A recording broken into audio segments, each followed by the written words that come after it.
Nidina nanao fitsirina tampoka tamina orinasa vitsivitsy teto Mahajanga ny Minisitra ny asa izay nitarihany Minisitra tompon'andraikitra voalohany Andriamatoa Maharanto Jean de Dieu.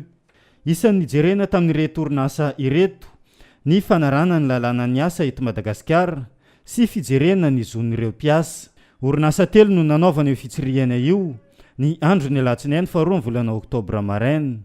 Voalohany ny orinasa ny Sinoa drakaka eny Mavoky Avaratra. Ho an'ity orinasa mpanao drakaka ity, mbola maro no iresaka tsy fanaran-dalàna eo amin'ny lalàna ny asa hita tao amin'ny toerana misy azy, eo ihany koa ny tsy fanajana ny zon'ny mpiasa. Ny fijerena hoe voahaja ve ny zon'ny mpiasa, voahaja ve ny fehezan-dalàna momba ny asa na ny code du travail. Be dia be ny zavatra hita tsy mety tao.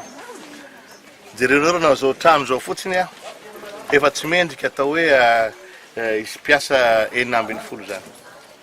Voalohany, miasa 7 jours sur 7 reo olona reo.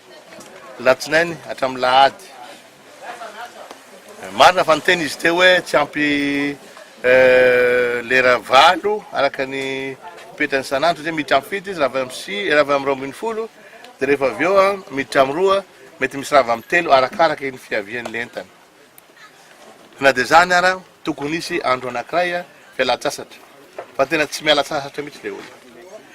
Nidina ataontsika mpiasa tsy mikiraro, tsy misy lamba, tsy misy le fanampena le avana vava eto sy orona mba sisian'ny idirany maloto any amin'ny tenan'ilay olona, tsisy fiarovana mihitsy zany. Dia lazaina fa hoe azo lazaina hoe tsy voahaja mihitsy ny lalàna zay fiarovana andreo mpiasa reo amin'ny momba ny fahasalamana. Orinasa faharoa notsidina ilay orinasa mpanodina plastika eny amin'ny lalana mankany Amborovy no henony Andriamatoa Minisitra avokoa ny etaetan'ireo mpiasa tato amin'ity orinasa ity. Resaka miasa alina io zany tena zava-dehibe aminay satria le torimaso izay iveratsika malala.